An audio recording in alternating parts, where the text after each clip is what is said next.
Hello friends, welcome to Pathway Learners. Friends, mechanical engineering के लिए आप मैथ्स ट्यूब क्लासेज ज्वाइन कर सकते हैं। ये गेट और आईएएस के लिए बेस्ट क्लासेज हैं, जिसका लिंक मैंने डिस्क्रिप्शन बॉक्स में दे दिया है। फ्रेंड्स, जैसे कि हमने आपको बता दिया था पहले ही कि हम यूपी पॉलिटेक्निक 2020 के लिए एक स्पेशल बैच लेके आ रहे हैं, जिसमें हम आपको पूरा कोर्स जो एंट्रेंस एग्जाम में कवर किया जाएगा वो हम यहाँ पे पढ़ाएंगे आपको। तो फ्रेंड, उसी में हम आज से चालू कर रहे हैं हम फिजिक्स। ठीक है फ्रेंड्स, तो जैसे कि आपको पता है आपका यूपी पॉलिटेक्निक का जो एंट्रेंस एग्जाम है, जिसे हम जेई कप बोलते हैं, जेई कप पॉलिटेक्निक। तो फ्रेंड, ये जो एग्ज़ाम है ये आपका 14 और 15 जून को होगा। इसकी डेट जो पहले मई में थी वो अब एक्सटेंड हो गई है। तो अभी हमारे पास 2 महीने हैं, तो इस 2 महीने में हम पूरी मेहनत से जो है अपनी तैयारी को जारी रखेंगे फ्रेंड्स। उसी में आपका जो आज से जो टॉपिक चालू हो रहा है फिजिक्स, सब्जेक्ट चालू हो रहा है फिजिक्स, जिसमें आपको पता है मैंने सिलेबस जब कंप्लीट करा था तो उस वाली वीडियो में मैंने आपको बता दिया था। उसका लिंक मैंने आई बटन पे दे दिया है, वहाँ पे जाके आप उस वीडियो को देख सकते हो, जिसमें मैंने बताया था कि आपको फिजिक्स में कितने क्वेश्चंस मिलेंगे। आपको 25 क्वेश्चन। तो फ्रेंड्स, स्टार्ट करते हैं फिजिक्स को। तो फिजिक्स का जो पहला आज टॉपिक हम स्टार्ट करेंगे वो क्या है? मोशन। जो पहला टॉपिक हम स्टार्ट कर रहे हैं फिजिक्स में वो टॉपिक है आपका मोशन। अब बात आती है फ्रेंड कि मोशन क्या है। तो फ्रेंड, मोशन का अर्थ किसी भी बॉडी की पोजीशन में चेंज आना किसी अन्य बॉडी के सापेक्ष में या किसी फिक्स पॉइंट के सापेक्ष में। तो इसकी हम डेफिनेशन क्या लिखेंगे? क्या डेफिनेशन? देखो, आपको वो डेफिनेशन नहीं पूछेगा, लेकिन फिर भी मैं आपको कॉन्सेप्ट पहले हम जो है इसमें कॉन्सेप्ट क्लियर करेंगे। जो ये वाला लेक्चर होगा, कोशिश करूंगा कि इसी लेक्चर में मैं सभी कॉन्सेप्ट इस चैप्टर के कंप्लीट कर दूं, और अगले लेक्चर में इसके टाइप ऑफ क्वेश्चंस हम करेंगे। तो यदि नहीं होता तो 2 वीडियो कॉन्सेप्ट की रहेंगी और तीसरी वीडियो आपके क्वेश्चंस की रहेगी। तो फ्रेंड, इस चैप्टर से रिलेटेड, ठीक है। तो मोशन क्या है आपका? जैसे मैंने बताया कि मोशन का अर्थ है किसी भी बॉडी की पोजीशन में चेंज आना किसी अन्य बॉडी के सापेक्ष में या किसी फिक्स पोजीशन के सापेक्ष में। तो यही आपकी डेफिनेशन हो जाएगी। क्या? Motion means change in position with respect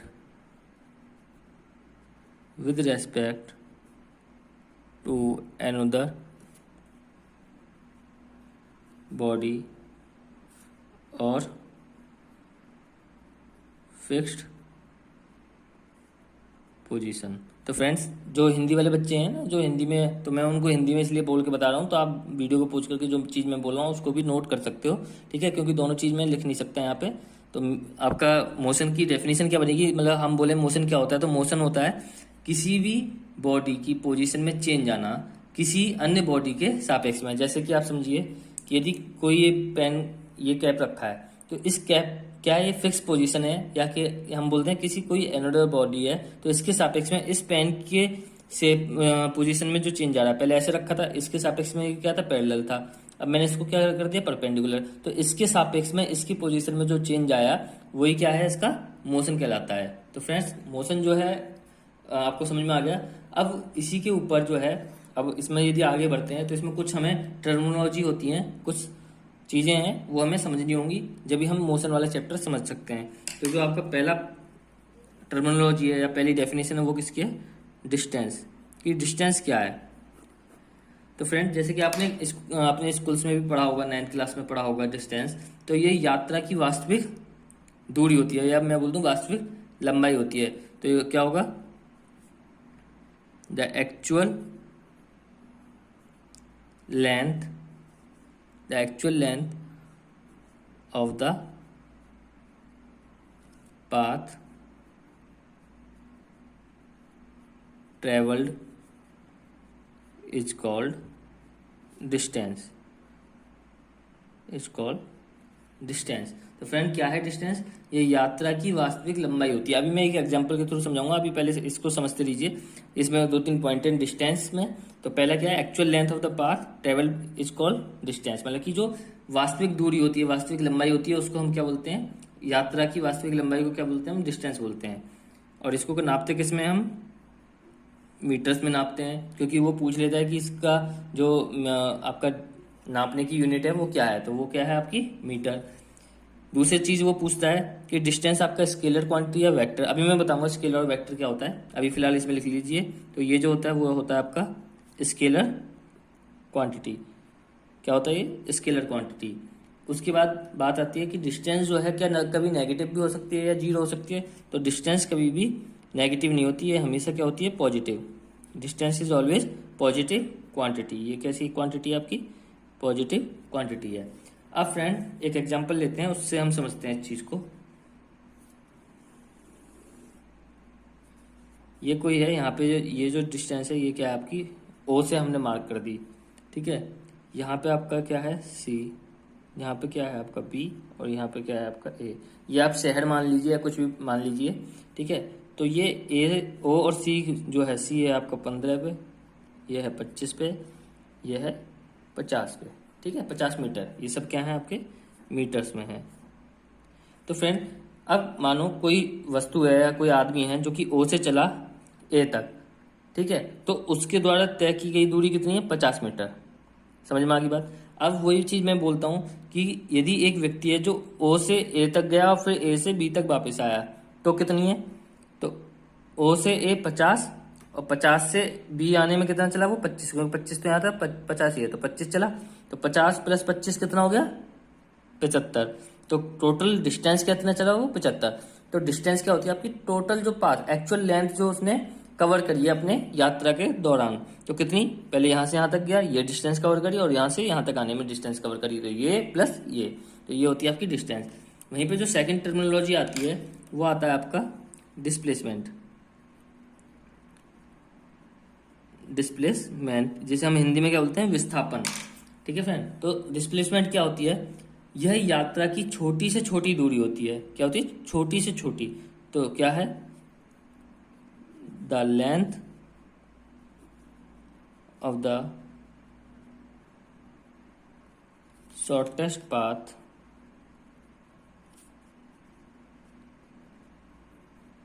travelled is called displacement.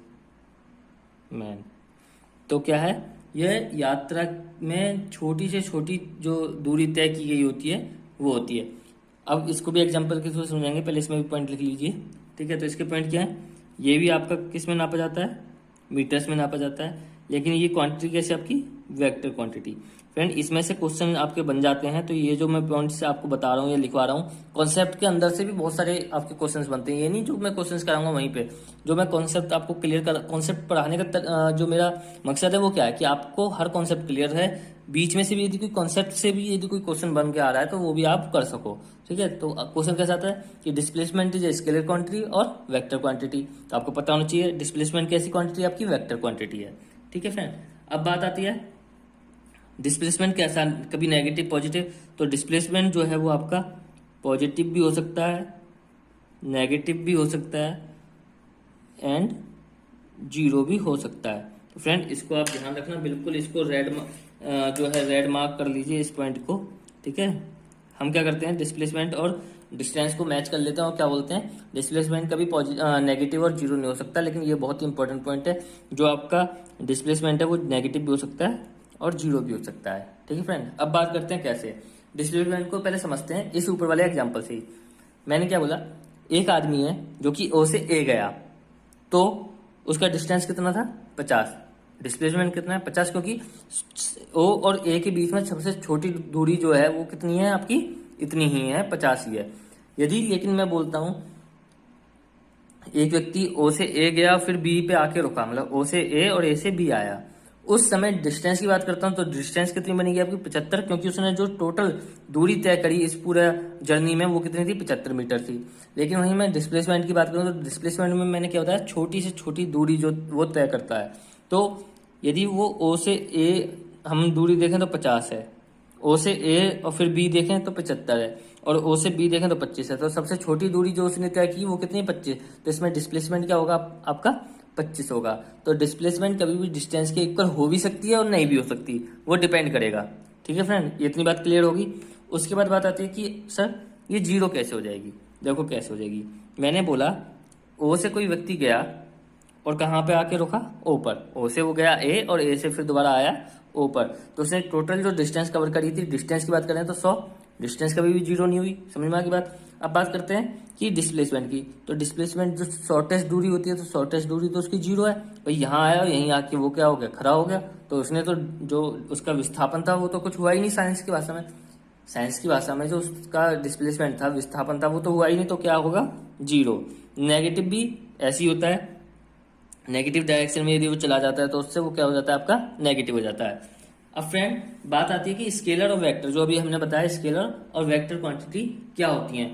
तो फ्रेंड जो आपकी स्केलर क्वांटिटी होती है वो फिजिकल क्वांटिटी जिनमें मैग्नीट्यूड होता है, बताते हैं। बात आती है कि स्केलर क्वांटिटी की सर ये स्केलर क्वांटिटी क्या होती हैं। तो फ्रेंड लिखो, स्केलर क्वांटिटी में आप लिख सकते हो इसमें physical quantity, physical quantity having only magnitude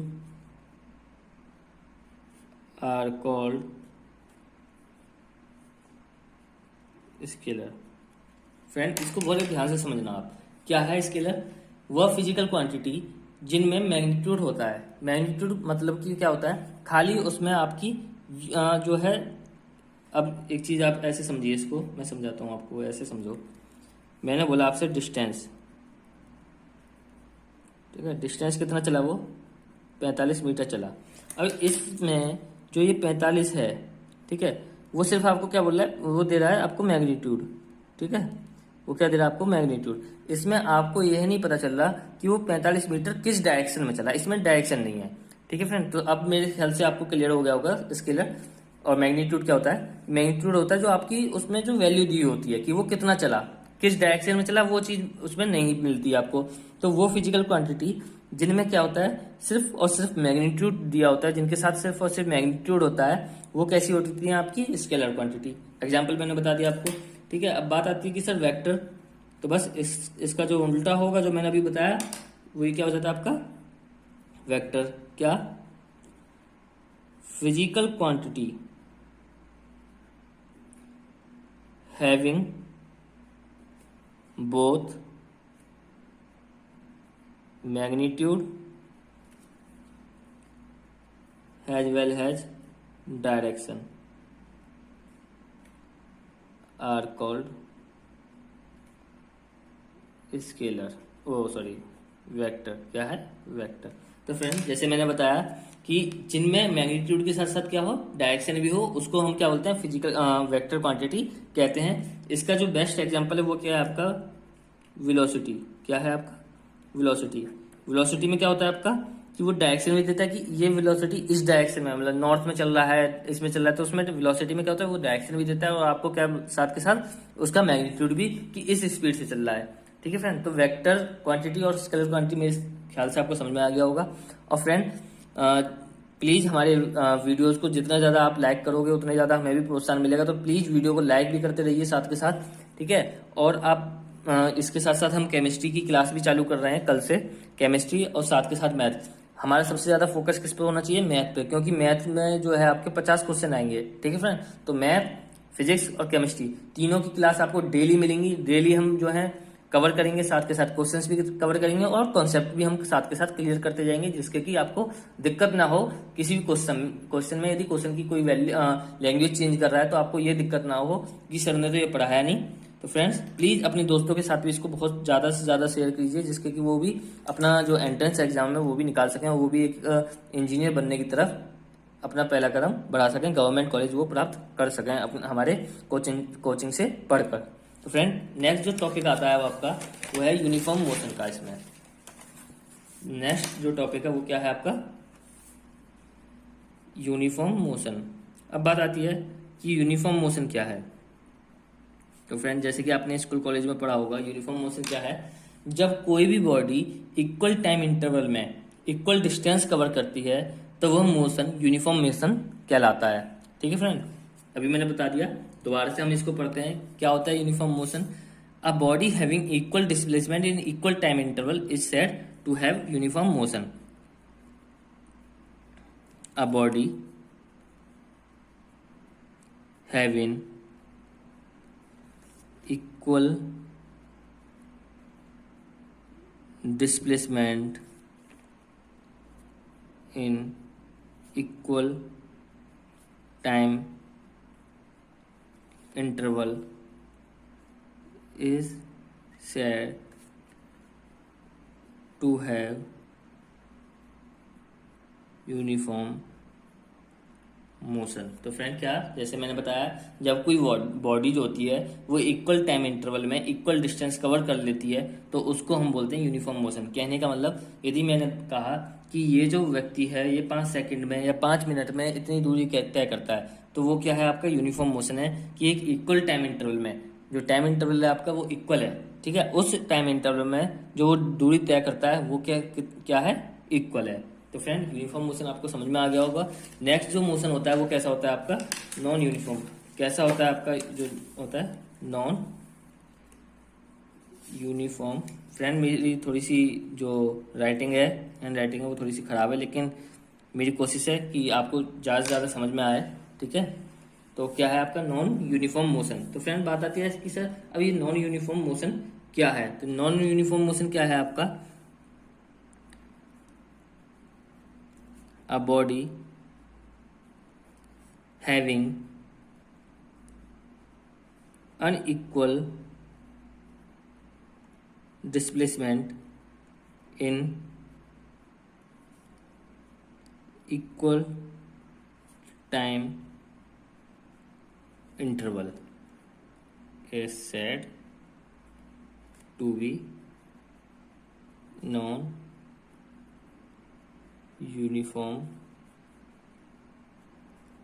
motion. तो फ्रेंड्स मेरे ख्याल से आपको राइटिंग समझ में आ रही होगी, ऐसी कोई दिक्कत नहीं है। यदि राइटिंग में कोई वो है तो मैं बोल रहा हूँ, आप वहाँ से भी आप अपने नोट्स बना सकते हैं, ठीक है। लेकिन जो हम क्वेश्चन आंसर करेंगे इसके, ये तो कॉन्सेप्ट है, मेनली हमें समझाना ही है आपको, तो समझा तो मैं रहा ही हूँ, ठीक है। और जो आपके क्वेश्चन आंसर हैं वो आप उसमें दिक्कत मत लीजिए, वो बिल्कुल आपको टाइप वाले मिलेंगे क्वेश्चन, और उनके आंसर मैं आपको बताऊँगा, ठीक है। तो अब बात आती है नॉन यूनिफॉर्म मोशन क्या है। तो जब कोई बॉडी अनइक्वल डिस्टेंस कवर करती है एक इक्वल इंटरवल ऑफ टाइम में।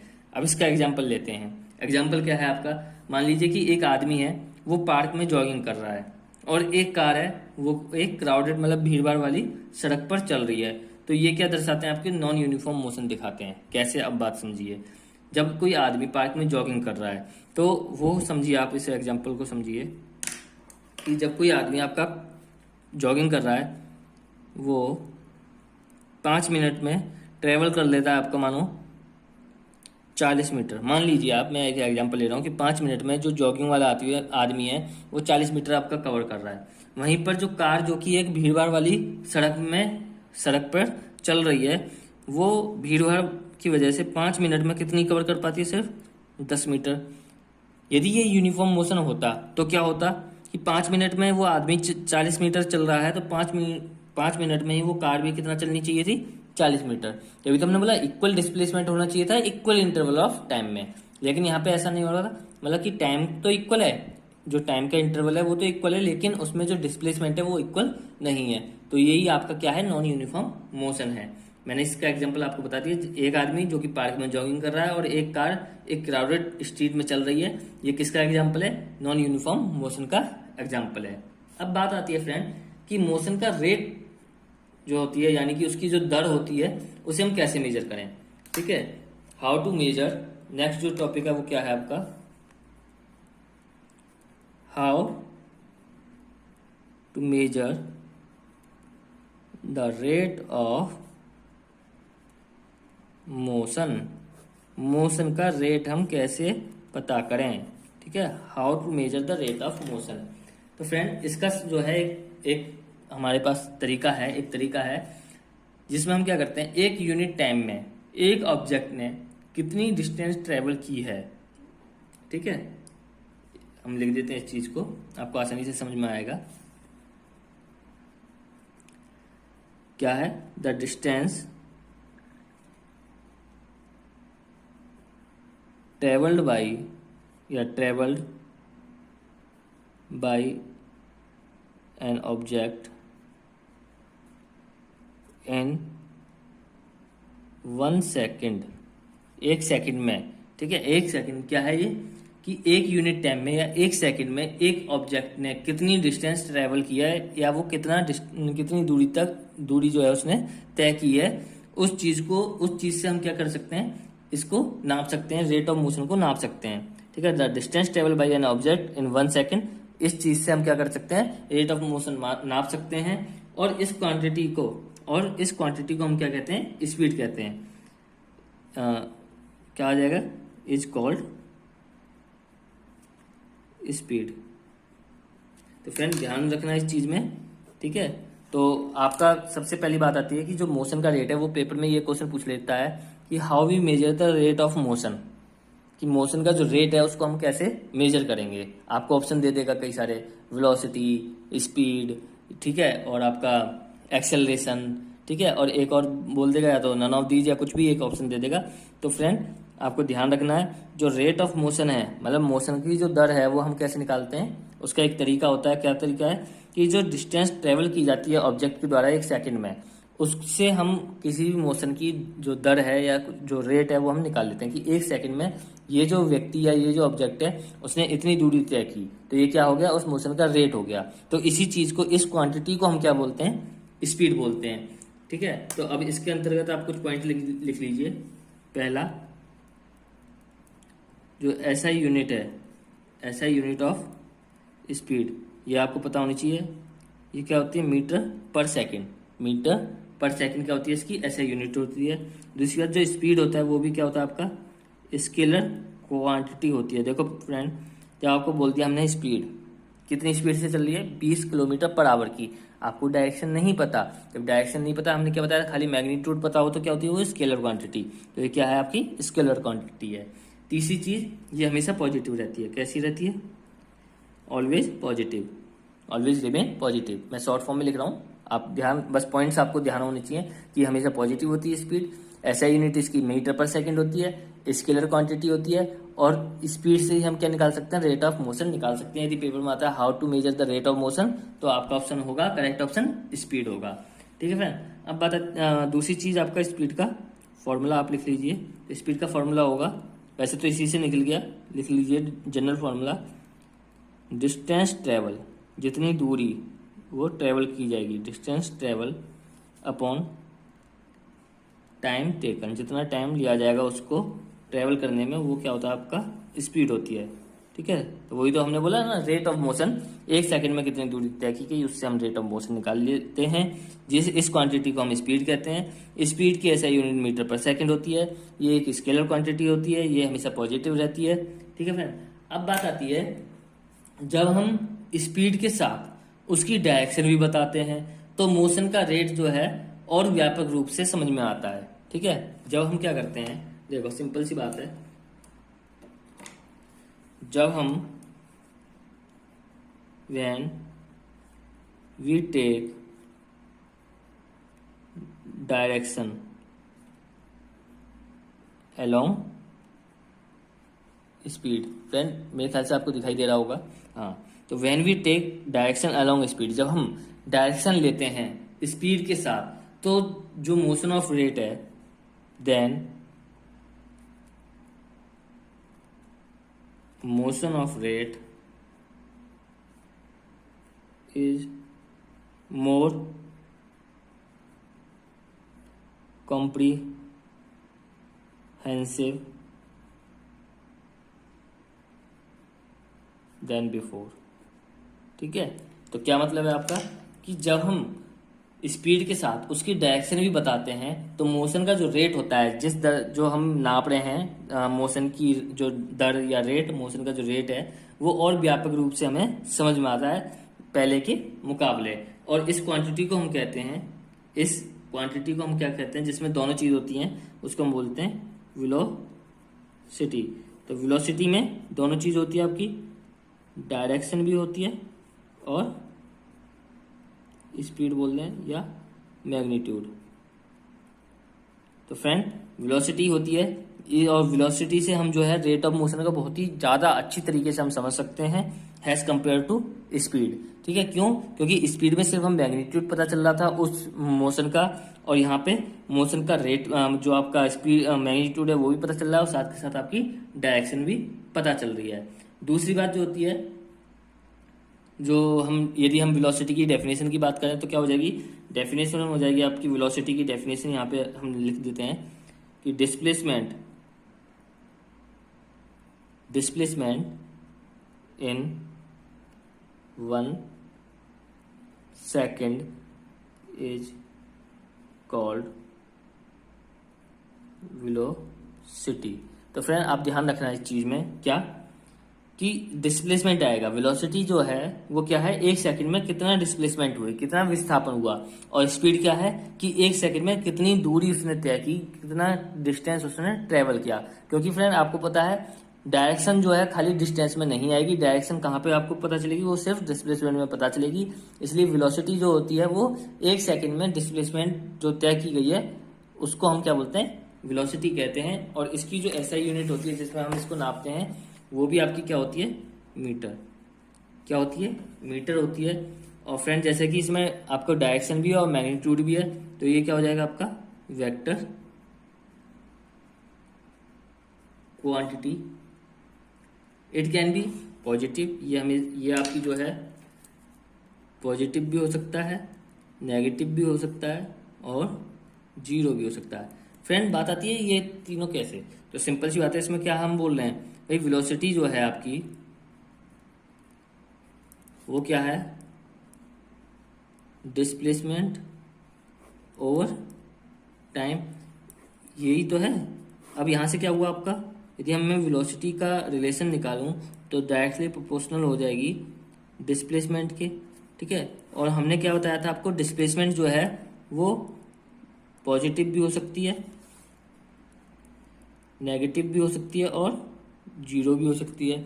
जब आपका डिस्प्लेसमेंट नेगेटिव पॉजिटिव हुआ तो वेलोसिटी पॉजिटिव होगी, ये नेगेटिव हुआ तो वेलोसिटी नेगेटिव होगी, डिस्प्लेसमेंट जीरो हुआ तो वेलोसिटी जीरो होगी। ठीक है फ्रेंड, तो आशा करते हैं यहाँ तक आपको समझ में आ गया होगा।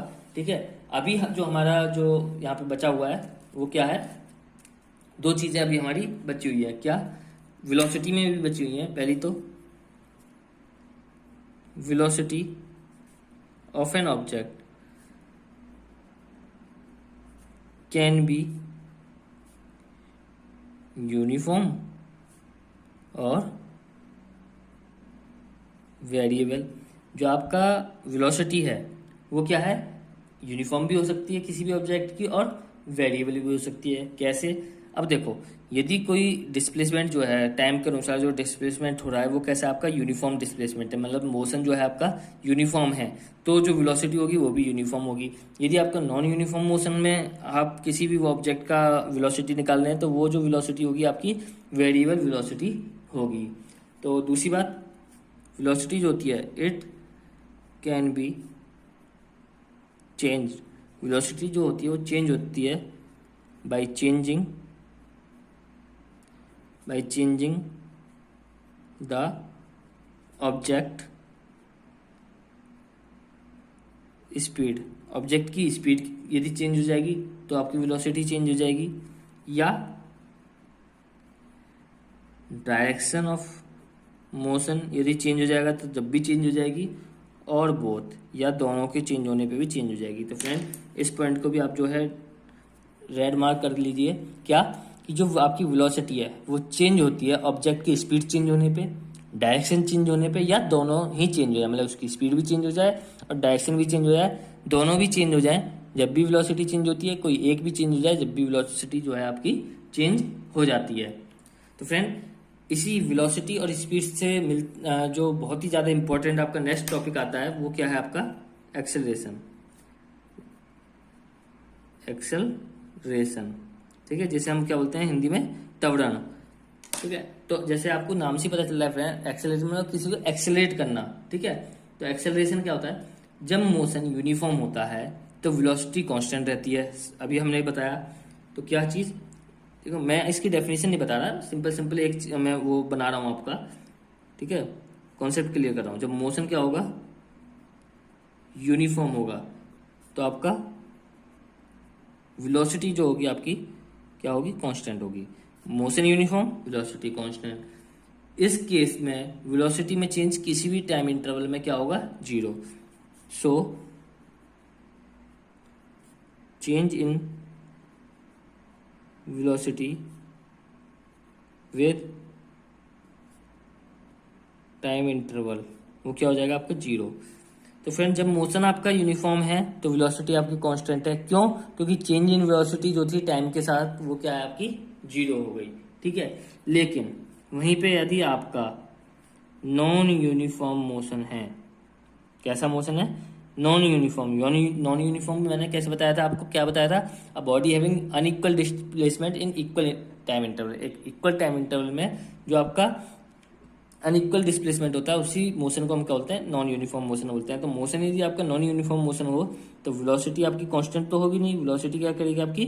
चेंज करेगी। क्योंकि हमने क्या बताया, वेलोसिटी कब चेंज करती है? जब उसकी स्पीड या डायरेक्शन या दोनों चीजें चेंज हो जाती हैं, ठीक है। और नॉन यूनिफॉर्म मोशन में उसकी स्पीड भी चेंज हो सकती है या उसकी डायरेक्शन चेंज हो सकती है, कुछ भी आपका चेंज हो सकती है या फिर दोनों चेंज हो सकती हैं। तो क्या होगा यहाँ पे आपका वेलोसिटी भी टाइम इंस्टेंट पर क्या होगी? किसी भी पॉइंट पर हो सकती है, ठीक है फ्रेंड। तो उसमें कुछ ना कुछ क्या होगा आपका चेंज होगा, वेलोसिटी चेंज, वेलोसिटी जो है आपकी चेंज होगी। तो लेकिन नॉन यूनिफॉर्म मोशन में क्या हुआ? ऐसा नहीं होता, उसमें ऑब्जेक्ट की वेलोसिटी किसी भी पॉइंट टाइम इंस्टेंट पर और किसी भी पॉइंट पर चेंज हो सकती है, किसी भी चेंज पॉइंट पर आपका चेंज हो जाएगी। और इसी चेंज को और हिंदी में लिख देते हैं, इसी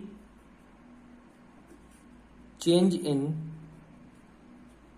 वेलोसिटी को क्या कहते हैं हम? एक्सेलरेशन।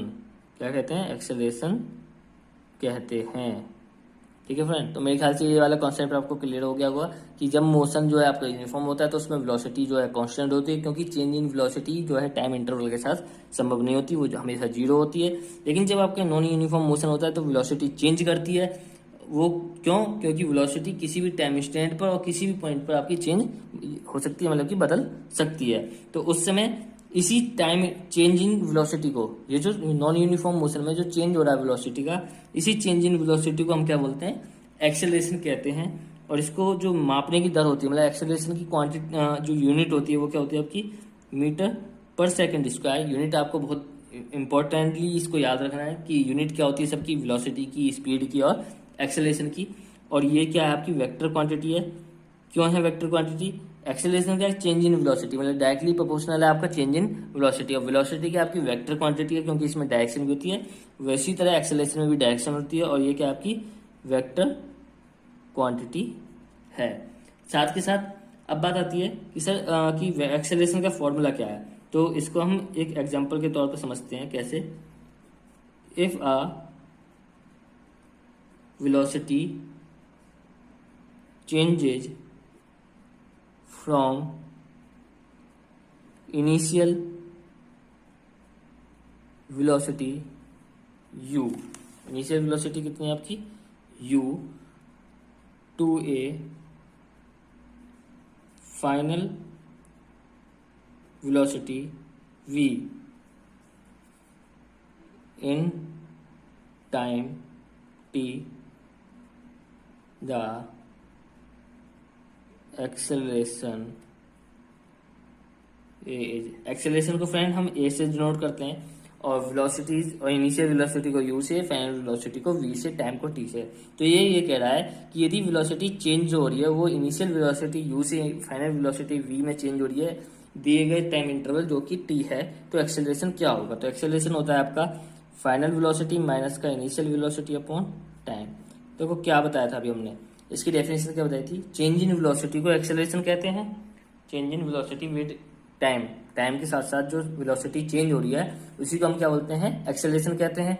तो यहाँ पे भी वही है, चेंज इन वेलोसिटी क्या हो रहा है? u से v, मतलब कि इनिशियल u थी, फाइनल v थी, तो चेंज इन वेलोसिटी क्या है? इनिशियल से फाइनल। तो v माइनस यू क्या आ गया? चेंज इन वेलोसिटी आ गया, अपॉन टाइम, जिस टाइम के सापेक्ष में हो रहा है उसी को हम क्या बोलते हैं? तो ये क्या हो गया? इनिशियल वेलोसिटी जो है change, the rate of change of velocity with respect to time is called acceleration. तो यहाँ से भी आपकी क्या बनेगी? एक्सेलरेशन की डेफिनेशन बन गई, ठीक है फ्रेंड। अभी फ्रेंड ये जो है आपका यहाँ पे वीडियो लास्ट हो रही है, ठीक है। जो अगली वीडियो हम बनाएंगे, ठीक है, जो इसका अगला पार्ट आएगा वो होगा आपका जो इसका ग्राफिकल रिप्रेजेंटेशन है दोनों का, वेलोसिटी और आपका टाइम के साथ जो ग्राफ बनेगा, डिस्प्लेसमेंट और टाइम के साथ जो ग्राफ बनता है वो हम लोग समझाएंगे। उसके बाद जो नेक्स्ट जो टॉपिक आपका बचेगा इसमें, वो बचेगा आपका सर्कुलर मोशन का, और साथ के साथ जो आपकी यूनिफॉर्म एक्सेलरेशन मोशन की जो इक्वेशंस हैं, 3 इक्वेशन जो दी गई हैं, उन 3 इक्वेशंस को हम समझेंगे। और उसके बाद तीसरा जो पार्ट आएगा हमारा, वो आपका आएगा क्वेश्चंस का, जिसमें हम इस चैप्टर से रिलेटेड क्वेश्चंस को सॉल्व करेंगे। तो फ्रेंड्स, यदि वीडियो पसंद आई हो तो प्लीज़ वीडियो को ज़्यादा से ज़्यादा लाइक कीजिए, शेयर कीजिए और हमारे चैनल को सब्सक्राइब कीजिए। धन्यवाद।